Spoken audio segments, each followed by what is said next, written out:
High guys, welcome to SP কার্জি blogs. তোমরা সবাই জানো আলিপুরদুয়ার ছিন্নমস্তা কালীবাড়ি। আজকে আমরা চলে গেছিলাম পুজো দিতে জংশন ছিন্নমস্তা কালীবাড়িতে। তোমরাও চলো আমাদের সাথে। জংশনের অটোতে উঠেছি, এখন ছিন্নমস্তা কালীবাড়ি একদম সামনেই নামতে পারবে। এই ফ্লাইওভার ক্রস করছি, ফ্লাইওভার ক্রস করে আজ কিছুক্ষণ লাগবে। চলে আসলাম মন্দিরে। 11টা থেকে 11:30টার মধ্যে পুজো শুরু হয়। সেই টাইমটায় আসলে তোমরা অঞ্জলিও দিতে পারবে, অঞ্জলির পরে ভোগের প্রসাদটাও পেয়ে যাবে। সামনেই ডালার দোকান আছে, সেখান থেকেও তোমরা নিয়ে নিতে পারো, এমনকি বাড়ি থেকেও নিতে পারো। আমি বাইরে থেকেই কিনে নিয়ে গেছিলাম।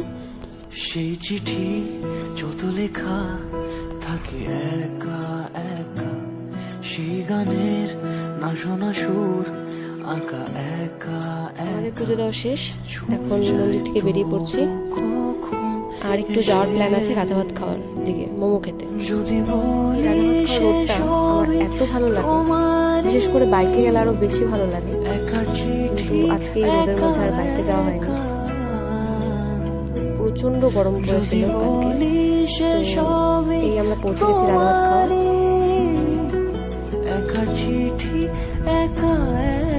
তো আমরা মোমোর দোকানে চলে এলাম এবং অর্ডার করে নিলাম 2 প্লেট মোমো, প্লাস এখানে খুব ভালো স্যুপ পাওয়া যায়।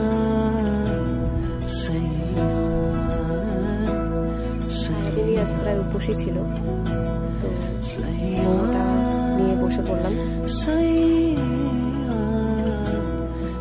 চলো খেয়ে বলা যাক কেমন লাগছে মোমোটা।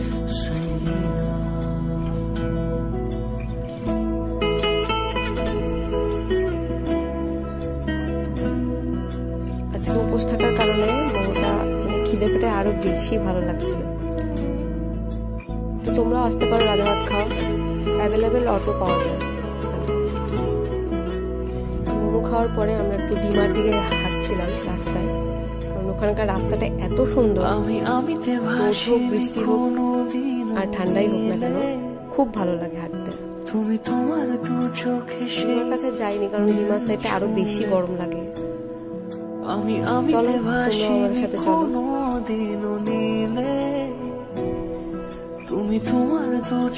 এটাকে ছোট ডিমা ব্রিজ বলে, এটা কিছুটা গেলেই ডিমা ব্রিজ। আজও আমার সারাটা নীল থাকে একা একা, সেই চিঠি না পড়া সুর আঁকা একা একা, ছুঁয়ে যায় তো। আকাশটা কি সুন্দর লাগছে, সাদা মেঘে ছেয়ে আছে। আমার তো মেঘ দেখতে খুব ভালো লাগে, তোমাদের কেমন লাগে জানিও। আজকের মতো ডিমা ব্রিজটা ক্রস করে আর কিছুটাই গিয়েছিলাম। ভালো লাগছিল হাঁটতে গরমের মধ্যে সবুজের মাঝে। তো আজকের মতো এখানেই শেষ করছি। লাইক, কমেন্ট, সাবস্ক্রাইব করে পাশে থেকো। Thank you.